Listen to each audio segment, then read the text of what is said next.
Let's get into reviewing this fun, highly collectible tool. This is the Diamalloy Handiman DH16, and on some models they're called the Handyboy. We'll get into that later on. Three functions here. We have our pliers, we have our curved jaw pliers, and we have our cutters. And the fourth guy, I guess you could say, is the slip joint feature, allowing you to grab extra bigger things. You'll see that the tip of the pliers here don't fully touch, and that's so that the cutters can make full contact. And you can actually see here, when I kind of, let's reflect some light into this. You can see here that those, even as hard as I squeeze, those cutters don't fully connect. So really quickly, I'll show you that it does work to cut some wire. Here is 18 gauge wire. It kind of squeezes it off, so it's not that strong. Here's some 14 gauge wire, and let's try to cut this guy here. Ooh, that shot somewhere. But I guess, yeah, it did cut it. Let's try one more time here. Ooh. Now this is galvanized steel wire. Oh, I don't have it quite at the center here.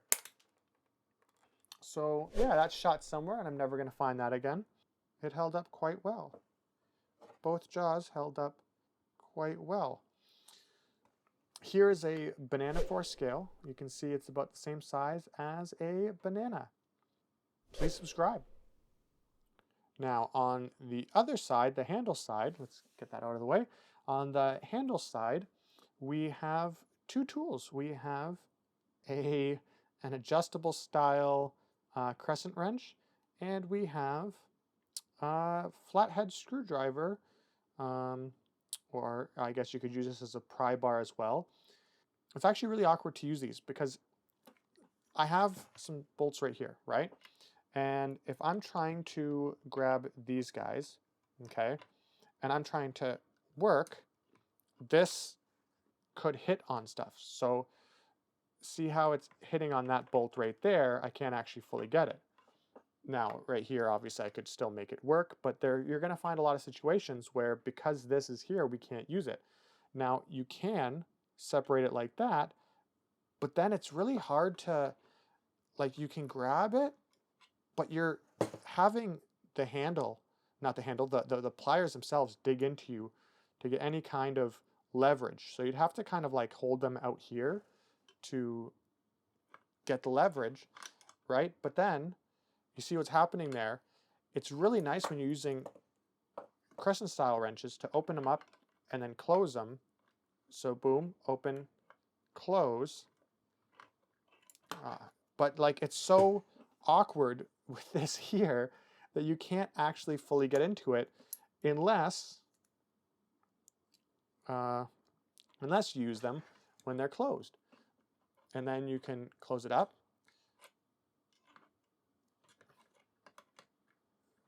Right? But again, because this guy's here, you're hitting stuff. So if you're able to do that, like this is an instance where I could make it work, but in some cases it wouldn't. Now you can put it like that, and maybe that will help again to make it work. But again, you see what's happening here. Now I'm hitting that other screw, you see? So it's really impractical. Now the same is true for the screw here. Let's move the banana.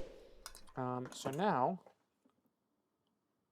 we have this little flathead screwdriver, and we can turn it, but because it's curved, in order to get like the best kind of action, you want to go into the front, best action, you know what I mean, and then turn it like this. In a way, you're using this as the handle. If you want to, you can do this, but again, you have that hitting your hand. It hurts, doesn't feel great. And kind of already showed that you can do it like this. But the problem is if you have to get in there, you run the risk. Let's use this big bolt here. I think I can probably, there you go. I can get that guy in there, kind of like that. But you run the risk sometimes of maybe there's something where you can't actually fully turn it because the plier head's going to hit it. It does poke out a little bit, but not too much. And, you know, that's really upsetting because, you know, it's a lot of fun, but it's highly impractical to use. You can use it, but it's just it's very awkward to use, right? Now, this is by the way, this is a 6-inch adjustable wrench, and these open up to about 5/8 of an inch, or about 1.6 centimeters. Let's talk about the history of this tool. This tool was made in the 1940s. Diamond introduced the Handyman multi-tool, okay? And after World War II, it was rebranded as the Handyboy. Legends surround this tool. Like one legend says that this was marked, the ones that are marked US.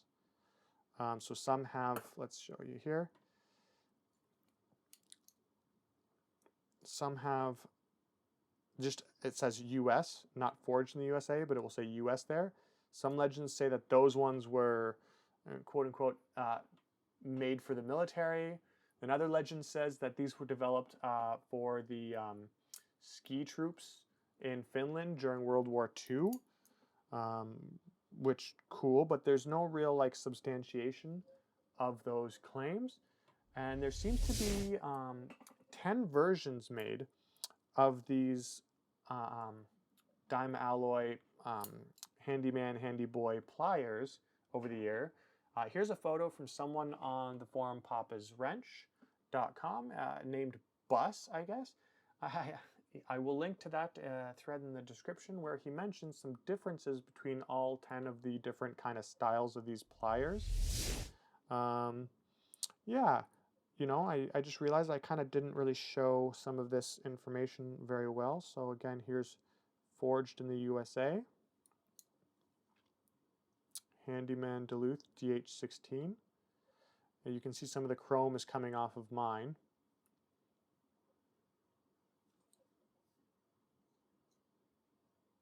It has nice action here.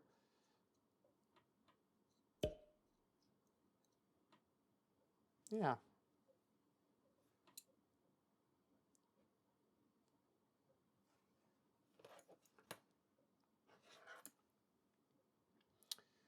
So yeah, I feel like this tool was made by someone who was very in touch with their inner child. Like everything about it is fun, okay? And when we grow up, we get bigger and our brains become more logical and our childlike wonder and imagination slowly fade. And when that happens, something like this becomes less possible. So please keep your inner child alive. And thank you for watching.